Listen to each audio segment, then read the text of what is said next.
નમસ્કાર વિદ્યાર્થી મિત્રો, ધોરણ 10 અને 12 વિદ્યાર્થીઓની જે પરીક્ષા બોર્ડ પરીક્ષા 2026 પટી ગઈ છે વિદ્યાર્થીઓ. હવે જે તમે લોકોને તમારું રિઝલ્ટનું વેઇટ કરવાનું છે વિદ્યાર્થીઓ. હમણાં જે તમારું રિઝલ્ટ લઈને કંઈ અપડેટ આવી છે કે નહીં, તો આપણે બધી જગ્યાએ તપાસ કર્યું છે અને તમારા માટે રિઝલ્ટની અપડેટ આવી છે વિદ્યાર્થીઓ. જે ધોરણ 10 અને 12ના વિદ્યાર્થીઓની જે હમણાં જ જે ધોરણ 10ના વિદ્યાર્થીઓની પટી ગઈ છે એક્ઝામ, અને ધોરણ 12ના વિદ્યાર્થીઓની થોડીક સમય પહેલાં એ લોકોની એક્ઝામ પટી ગઈ હતી. લગભગ 16-17 તારીખે લોકોની એક્ઝામ પડી ગઈ હતી વિદ્યાર્થીઓ. અને હવે તો તમારી જે ધોરણ 12મા અને 10માની વિદ્યાર્થીઓની બધા જ વિદ્યાર્થીઓની એક્ઝામ પડી ગઈ છે વિદ્યાર્થીઓ.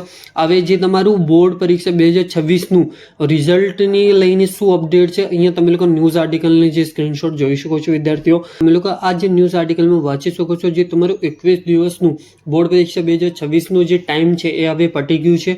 હવે જે તમારું વેકેશન ચાલુ થઈ ગયું છે, પર જે અમુક વિદ્યાર્થીઓનો ટેન્શન હોય છે પોતાનું રિઝલ્ટ લઈને, એમ તો તમે લોકોએ બધું ચેક કરી લીધું હશે અને તમે લોકોને ઓવરઓલ જે તમારા પર્સન્ટેજ વાઇઝ તો તમે લોકોને ખ્યાલ પડી ગયો છે આપણા કેટલા માર્ક્સ આવવાના છે.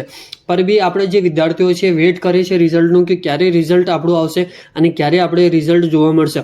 તો વિદ્યાર્થીઓ તમે લોકો આ ન્યૂઝ આર્ટિકલમાં જોઈને ખબર પડી ગઈ હશે, જે 75,000 કરતાં વધારે ટીચર આપણે જે પેપર ચેક કરવાના છે ધોરણ 10મા અને 12માના વિદ્યાર્થીઓ. અને આ વસ્તુ કેમ કરવામાં આવે છે વિદ્યાર્થીઓ, જે તમારું એપ્રિલના એન્ડિંગમાં અને જે મહિના ફર્સ્ટ વીકમાં જે તમારું રિઝલ્ટ એ લોકો કાઢી શકે અને તમે લોકોને રિઝલ્ટ તમારું આપી શકે. પછી આવું એટલું ફાસ્ટ પ્રોસેસ કેમ કરી રહ્યા છે, કેમ કે જે આગળ પછી પૂર્વ પરીક્ષા બી આવશે, એનું બી રિઝલ્ટ આવશે, તો એના માટે આ એટલી ફટાફટ વસ્તુ કરવામાં આવે છે વિદ્યાર્થીઓ.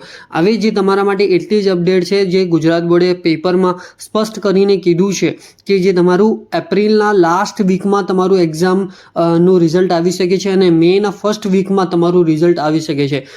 અને વિદ્યાર્થીઓ આ જે ફર્સ્ટ વીકમાં તમારું વેઇટ કરવાનું રહેશે, કેમ કે જે એપ્રિલના એન્ડિંગ વીકમાં તો લગભગ મને મુશ્કેલ લાગે છે કે તમારું રિઝલ્ટ આવવાનું, પણ જે મેના ફર્સ્ટ વીકમાં તમારું રિઝલ્ટ આવી જશે. પહેલાં જે ધોરણ 12માનું આવશે, પછી ધોરણ 10માનું, પછી આર્ટ્સ એન્ડ કોમર્સવાળા વિદ્યાર્થીઓનું રિઝલ્ટ આવશે વિદ્યાર્થીઓ. અને આવી જ માહિતીઓ માટે આપણી ચેનલ સબસ્ક્રાઇબ કરજો, વિડીયો લાઇક શેર કમેન્ટ કરજો, ઇન્સ્ટાગ્રામ પર જઈને ફોલો કરી લેજો, લિંક ડિસ્ક્રિપ્શન બોક્સમાં જઈને એકવાર ચેકઆઉટ કરી લેજો. અને thank you for watching my video. જય હિન્દ વિદ્યાર્થીઓ.